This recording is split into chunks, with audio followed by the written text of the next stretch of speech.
أهلا بيكم في بودكاست رحلة العشرينات للنجاح في حياتكم الأكاديمية والمهنية مع الكوتش أماني. في الفيديو ده هقولك على نصائح للنجاح في حياتك المهنية بعد ما تتخرج. لو أنت طالب في الفيديو ده ليك. رقم 1، اشتغل على الإنجليش وأنت بتطور نفسك أثناء الدراسة. اللغة هي عبارة عن ممارسة. انزل خد كورسات، اسمع بودكاست، اسمع أفلام أمريكية، اسمع مسلسلات، اشتغل على اللغة حتى لو ساعة واحدة بس في اليوم. بدل ما تقضيها سكرولينج، الساعة دي استفاد بيها بأنك تطور اللغة بتاعتك. اللغة هي أساسية يا شباب. اللغة هتفتح لك أبواب وفرص كتيرة للنجاح في حياتك بعد ما تتخرج.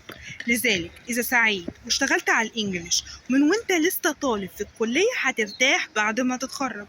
المهارة التانية، ابدأ بزنس، اشتغل على نفسك فيه، اكتشف نفسك، اقعد كده مع نفسك وشوف ايه مهاراتك.